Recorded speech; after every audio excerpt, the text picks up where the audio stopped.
രണ്ട് പ്രധാന സ്റ്റോക്കുകളിൽ വന്ന ലേറ്റസ്റ്റ് അപ്ഡേറ്റ് ആണ് ഇന്നത്തെ വീഡിയോയിൽ ഉൾക്കൊള്ളിച്ചിരിക്കുന്നത്. ഒന്ന്, ടാറ്റ കൺസ്യൂമർ പ്രൊഡക്റ്റ് ലിമിറ്റഡ്.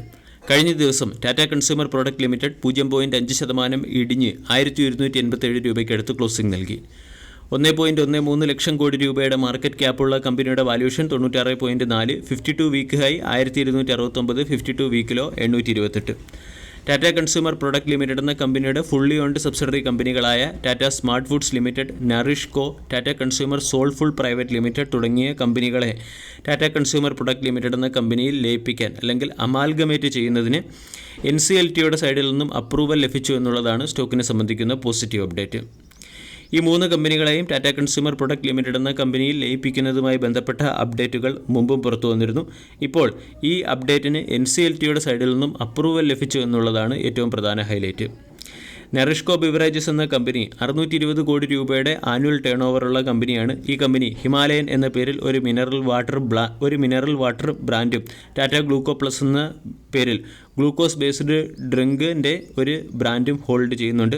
കൂടാതെ ടാറ്റ വാട്ടർ പ്ലസ് എന്ന ഫേമസ് ബ്രാൻഡും നറിഷ്കോ ബിവറേജസ് എന്ന കമ്പനിയാണ് ഹോൾഡ് ചെയ്യുന്നത്.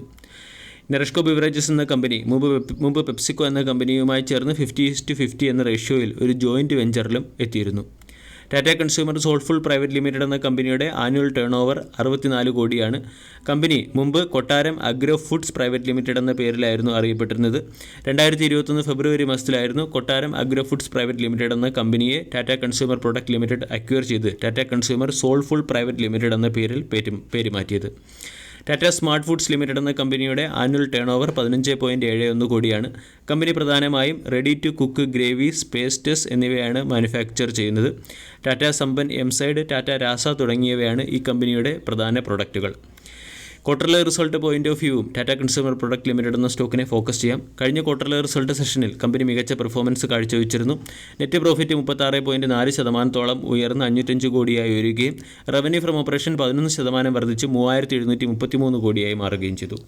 മന്ത്ലി ക്യാൻഡിൽ പാറ്റേൺ പരിശോധിച്ചാൽ ടാറ്റ കൺസ്യൂമർ പ്രൊഡക്റ്റ് ലിമിറ്റഡ് എന്ന സ്റ്റോക്ക് ഒരു ബ്രേക്കൗട്ടിന് തയ്യാറെടുക്കുന്നതായിട്ട് കാണാൻ സാധിക്കും. വീക്കിലി ക്യാൻഡിൽ പാറ്റേൺ പരിശോധിച്ചാൽ അവിടെ ലോവർ ലോ, ലോവർ ഹൈ രീതിയിലുള്ള ബിയറിഷ് പാറ്റേണിൽ നിന്നും സ്റ്റോക്കിൽ ഒരു ട്രെൻഡ് റിവേഴ്സൽ വരികയും സ്റ്റോക്ക് 1187 രൂപയ്ക്ക് അടുത്ത് ട്രേഡ് ചെയ്യുകയും ചെയ്യുന്നു. ഇവിടെ നിന്നും 1225, 1265, 1300, ഇവൻ 1400 പോലുള്ള ടാർഗറ്റുകൾ സ്റ്റോക്കിൽ എയിം ചെയ്യാം. 1080 രൂപയുടെ സ്റ്റോപ്പ് ലോസ് ആണ് മെയിൻറ്റെയിൻ ചെയ്യേണ്ടത്. രണ്ടാമത്തേത് റെയിൽവേ സെക്ടറിലെ RVNLുമായി ബന്ധപ്പെട്ട അപ്ഡേറ്റ് ആണ്. റെയിൽവേ സെക്ടറിലെയും ഡിഫൻസ് സെക്ടറിലെയും സ്റ്റോക്കുകളിലെല്ലാം പ്രോഫിറ്റ് ബുക്കിംഗ് നടക്കുമ്പോഴും RVNL 4.6% ഉയർന്ന് 613 രൂപയ്ക്കടുത്ത് ക്ലോസിംഗ് നൽകി. 1.28 ലക്ഷം കോടി രൂപയുടെ മാർക്കറ്റ് ക്യാപ്പുള്ള കമ്പനിയുടെ valuation 81.25, 52 week low 119, 52 week high 647. Israel based കമ്പനിയായ യുണൈറ്റഡ് കൺസ്ട്രക്ഷൻ ലിമിറ്റഡ് എന്ന കമ്പനിയുമായി ചേർന്ന് റെയിൽവേ, ടണൽ എന്നിവ ഡെവലപ്പ് ചെയ്യുന്നതിന് വേണ്ടി RVNL എന്ന കമ്പനി ഒരു മെമ്മറാൻഡം ഓഫ് അണ്ടർസ്റ്റാൻഡിംഗിൽ ഒപ്പുവെച്ചതാണ് സ്റ്റോക്കിനെ സംബന്ധിക്കുന്ന പോസിറ്റീവ് അപ്ഡേറ്റ്. അതോടൊപ്പം തന്നെ RVNLുമായി ബന്ധപ്പെട്ട് പുറത്തു വരുന്ന മറ്റൊരു അപ്ഡേറ്റ്, ഇന്ത്യൻ റെയിൽവേയും കൃഷ്ണപട്ടണം റെയിൽവേ കമ്പനിയും തമ്മിലുള്ള ഒരു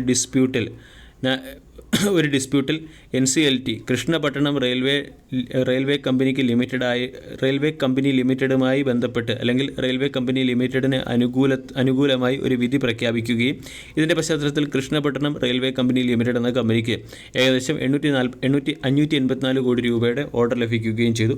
ഈ കൃഷ്ണപട്ടണം റെയിൽവേ ലിമിറ്റഡ് എന്ന കമ്പനിയുടെ 51%ഓളം സ്റ്റേക്കുകൾ RVNLാണ് ഹോൾഡ് ചെയ്തിരിക്കുന്നത്. അതുകൊണ്ട് ഇത് RVNLനെ സംബന്ധിക്കുന്ന ഒരു പോസിറ്റീവ് അപ്ഡേറ്റ് ആണ്. RVNL എന്ന സ്റ്റോക്കിൻ്റെ 52 week low 119, 52 week high 647. Stock ഇപ്പോൾ ഓവർ ബോട്ട് സോണിലാണ്. 5 day, 10 day, 20 day, 30 day, 100 day, 50 day, 150 day exponential moving average റേഞ്ചുകൾക്ക് മുകളിൽ സ്റ്റോക്ക് ട്രേഡ് ചെയ്യുന്നു. RVNL എന്ന കമ്പനിക്ക് മുമ്പ് ഈസ്റ്റ് കോസ്റ്റ് റെയിൽവേയുടെ സൈഡിൽ നിന്നും ഓട്ടോമാറ്റിക് ബ്ലോക്കിംഗ് സിസ്റ്റം പ്രൊവൈഡ് ചെയ്യുന്നതിന് വേണ്ടിയും ഏകദേശം 160 കോടി രൂപയുടെ ഓർഡർ ലഭിച്ചിരുന്നു. തുടർച്ചയായ ഓർഡറുകൾ ലഭിക്കുന്ന റെയിൽ ഇൻഫ്രാസ്ട്രക്ചർ തീം ബേസ്ഡ് ആയിട്ടുള്ള ഒരു കമ്പനിയാണ് RVNL. RVNL എന്ന കമ്പനിക്ക് ലഭിക്കുന്ന ഓർഡറുകളുടെ പശ്ചാത്തലത്തിൽ സ്റ്റോക്ക് ഇനിയും ഹയർ സൈഡിലേക്ക് നീങ്ങാൻ സാധ്യതയുണ്ട്. അതേസമയം RVNL എന്ന സ്റ്റോക്ക് ഇപ്പോൾ അതിൻ്റെ 52 വീക്ക് ഹൈക്ക് അടുത്തായിട്ടാണ് ട്രേഡ് ചെയ്യുന്നത്. സ്റ്റോക്കിൽ ഇതുവരെയും സിഗ്നിഫിക്കൻറ്റ് കറക്ഷൻ വന്നിട്ടില്ല. അതുകൊണ്ട് സേഫ് പ്ലെയേഴ്സ് സ്റ്റോക്കിന് ഒരു കൺസോൾട്ടേഷൻ റേഞ്ചിലോ അല്ലെങ്കിൽ സ്റ്റോക്കിൽ ഒരു കറക്ഷൻ വന്നതിനോ ശേഷം മാത്രം പൊസിഷൻ എടുക്കുക. ആൾറെഡി സ്റ്റോക്കിൽ പൊസിഷൻ എടുത്തവർക്ക് 580 രൂപയുടെ ട്രെയിലിംഗ് സ്റ്റോപ്പ് ലോസ് മെയിൻറ്റെയിൻ ചെയ്യാവുന്നതാണ്. വീഡിയോ എല്ലാവർക്കും ഇഷ്ടമായി എന്ന് വിശ്വസിക്കുന്നു. താങ്ക്